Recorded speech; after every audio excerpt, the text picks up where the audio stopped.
The sun's actually trying to come through as it sets, which is a nice change of pace from what we were experiencing this morning.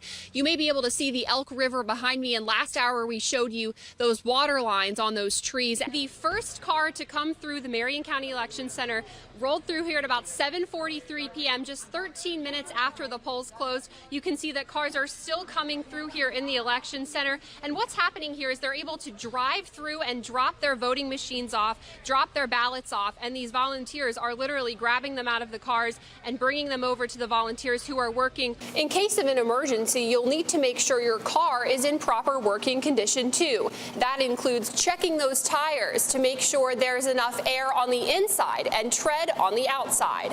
But debris like this continues to fall all over the roadway. I just wanted to give you guys an update as to what's going on with the trial as we're on the lunch break, just to kind of give you a rundown of what we've been hearing so far from inside the courtroom, from the state, from the defense, and from a few witnesses as well. I'm inside my car right now because A, it's really windy outside, and B, we don't want any jurors to potentially walk by and hear the media coverage that we are doing. This is the hail that people walked outside to last night and this morning in Grafton, and they say when they saw it, it left them in shock. Well, I think this is what they call a homecoming miracle. We've had these dark clouds following us all day in Fairmont, but somehow the rain has held off and the parade is about to start in just a few minutes. The emerald ash borer will start by drilling through the tree in spots like this, and within months, that damage can deteriorate the tree completely. With the holidays quickly approaching, your trash bags are likely to fill up much more quickly with materials like this. But instead of throwing them away, the Marion County Solid Waste Authority is asking you to recycle. And someone just showed me on their phone, it feels like 109 degrees, but it's not keeping the people away. Well, Don, that line is slowly forming. Some people tell me they've been camped out in chairs in that line since 2:30, but Kohl's employees tell me they're ready to take on those Black Friday and Thanksgiving Thursday shoppers. The rescue squad also uses items like these rehab chairs filled with ice or water, which allows first responders or patients to cool off quickly. Tire tracks on the grass show how that car drove right through the lawn of the Baptist Temple, taking out veterans' crosses in its path before hitting the building head on. Chief Simmons says there's quite a few things that need to change in order to get more people to suit up as firefighters for a living. People across our area continue to show support for their local law enforcement. And Melissa Murray shows us how religious leaders in Marion County are saying thank you. They need our prayers now. Not tomorrow, not the next day, not next month, but now.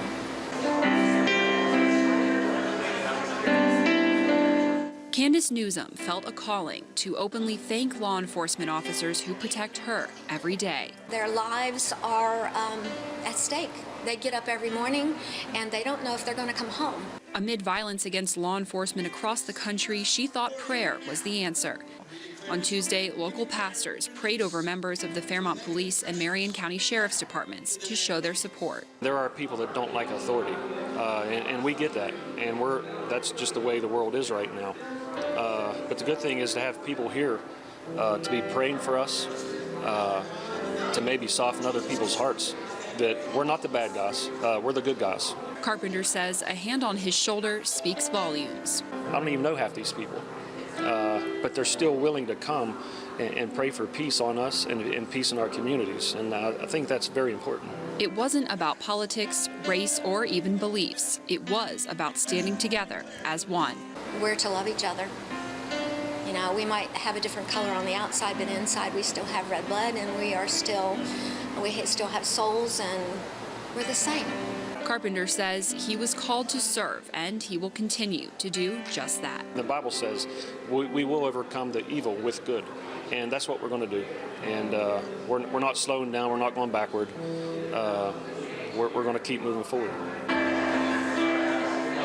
Reporting in Fairmont, I'm Melissa Murray for 12 News. Continuing coverage now of the storm damage in our area. Grafton residents, the ones who were hit the hardest. Melissa Murray spoke with some of them today. Melissa, what did they tell you? Well, I know Jason just mentioned that some of this hail was the largest he's ever heard of. This is the hail that people walked outside to last night and this morning in Grafton, and they say when they saw it, it left them in shock.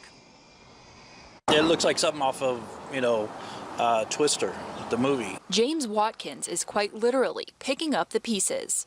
You don't expect it to happen here, but when it does, you're just kind of in shock and awe.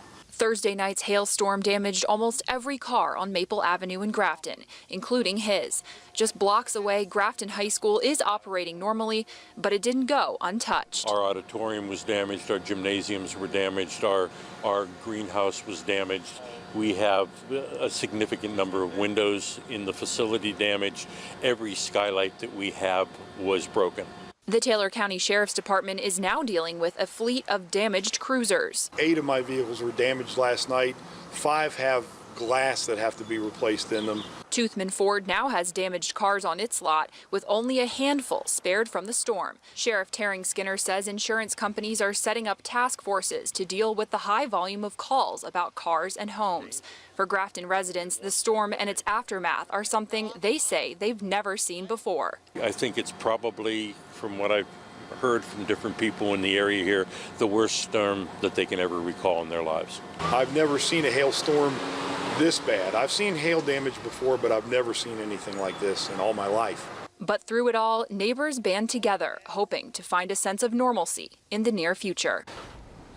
Now, you can find pictures and videos of hail this size that happened to fall in Grafton last night on our website, wvalways.com. Reporting live in Grafton, I'm Melissa Murray for 12 News.